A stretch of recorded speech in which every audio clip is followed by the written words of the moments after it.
आसपास दिख जाएं ये संकेत तो पता चल जाएगा पितृ नाराज या प्रसन्न। फिर आषाढ़ अमावस्या पर करें ये उपाय।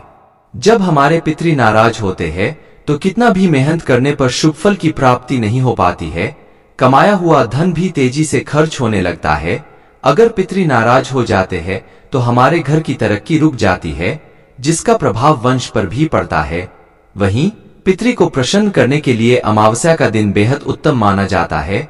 वहीं कई ऐसे संकेत हमें मिलते हैं जिससे यह पता लगता है कि पितृ नाराज है। क्या है वह संकेत? पितृ को प्रसन्न करने के लिए क्या उपाय करना चाहिए? दोस्तों, इससे पहले कि आप पर माता लक्ष्मी का आशीर्वाद बना रहे थे, वीडियो कॉल चैनल को सब्सक्राइब, कमेंट में जय माता जरूर लिखें। नंबर 1, यदि आपके कार्यों में लगातार बाधाएं आती हैं, जो भी काम शुरू करते हैं वह बीच में ही अटक जाता है, किसी भी कार्य में सफलता नहीं मिलती है, तो यह भी पितरों की नाराजगी का कारण माना जाता है। नंबर 2, यदि घर के आंगन में पीपल का पौधा उग जाता है तो इसे अशुभ माना जाता है।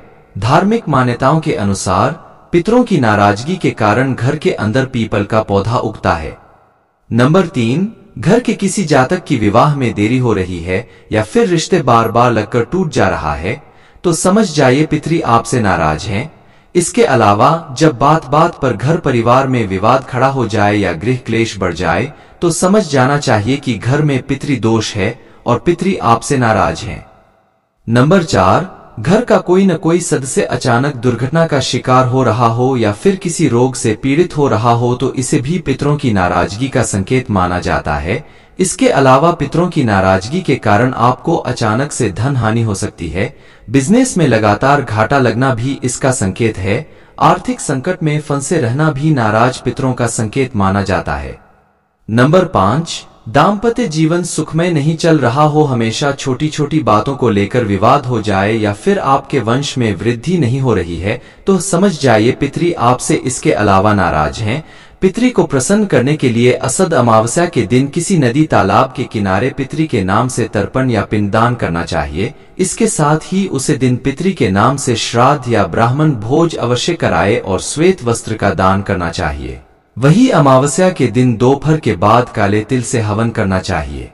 इससे पितृ प्रसन्न होते हैं, हर पितृ दोष की समाप्ति होती है। नंबर 6, आषाढ़ अमावस्या के दिन भाग्योदय के लिए आटे में चीनी मिलाकर काली चींटियों को खिलाएं। इस उपाय को करने से आपका सोया हुआ भाग्य भी आपका साथ देने लगेगा। इसके साथ ही जीवन में आने वाली बाधाएं समाप्त होंगी। ऐसे में नियमित रूप से इसे करें। नंबर 7, आषाढ़ अमावस्या के दिन सुबह पितरों की पूजा करें और गाय, कौआ, कुत्ता, चिड़िया के लिए दाना डालें और पानी का प्रबंध करें।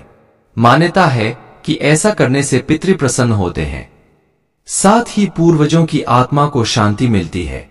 नंबर 8, यदि आप जीवन में पितृ दोष का सामना कर रहे हैं तो आषाढ़ अमावस्या पर स्नान ध्यान के बाद दक्षिण दिशा में मुख कर काले तिल मिश्रित जल से अर्घ्य दें। इस समय पितरों को ध्यान कर गलतियों के लिए क्षमा याचना करें। इससे इंसान को सभी परेशानियों से मुक्ति मिलती है। नंबर 9, धन संबंधी समस्याएं दूर करने के लिए आषाढ़ अमावस्या का दिन अच्छा माना गया है। इस दिन लाल कपड़े में अलसी के बीज और कपूर को बांध दें। इसके बाद ऊपर से कलावा लपेट दें। अंत में इसे किसी पवित्र नदी में प्रवाहित करें। इससे धन संबंधी परेशानियां दूर होती हैं और धन लाभ के योग बनते हैं।